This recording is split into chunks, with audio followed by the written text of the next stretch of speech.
తెలంగాణలో పవన్ కళ్యాణ్ సభను అడ్డుకోవడంపై సీఎం చంద్రబాబు స్పందించారు. ఇది సరైన చర్య కాదని ఆయన అన్నారు. గతంలో ఆంధ్రప్రదేశ్లో కూడా బీఆర్ఎస్ యూనిట్ ఏర్పాటు చేసిన విషయాన్ని గుర్తు చేసిన చంద్రబాబు రాష్ట్ర విభజన జరిగి ఇప్పటికే 12 సంవత్సరాలు పూర్తయ్యాయని అన్నారు. ఎవరు ఏం చేశారో ప్రజలందరికీ తెలుసని పేర్కొన్నారు. రాజకీయాలు లాజికల్ గా ముందుకు సాగాలని, ప్రశాంత వాతావరణాన్ని చెడగొట్టడం సరైంది కాదని హితవు పలికారు.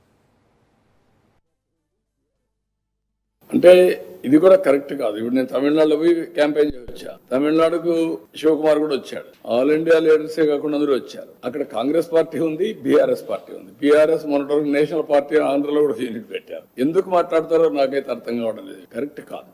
ఏదైనా సరే కొన్ని ప్రజాస్వామ్యంలో అమెరికాలో తెలుగు వాళ్ళు సెనేటర్స్ అవుతున్నారు, ప్రపంచం అన్ని దేశాల్లో అవుతున్నారు, ఒక అమెరికాలో కాదు. ఎవడైతే బెటర్ సర్వీస్ చేస్తారో వాళ్ళు ఆటోమేటిక్ గా అవుతున్నారు.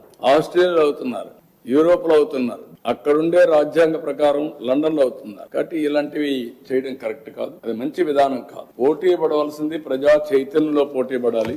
ప్రజలకు మెరుగైన సేవలు అందించాలి, వాళ్ళని ఎంపవర్ చేయాలి. ఇలాంటివి మాట్లాడి లేనిపోని ఐ కెన్ సే అనవసరంగా ప్రజల్ని విద్వేషం కూడా అన్నాను. విద్వేషాలు కూడా వీళ్ళు అనుకుంటేనే అయిపోవు. ప్రజలు ఇప్పుడు 12 ఏళ్ళు అయిపోయింది విభజన జరిగి, 2 రాష్ట్రాలు విడిపోయినాయి.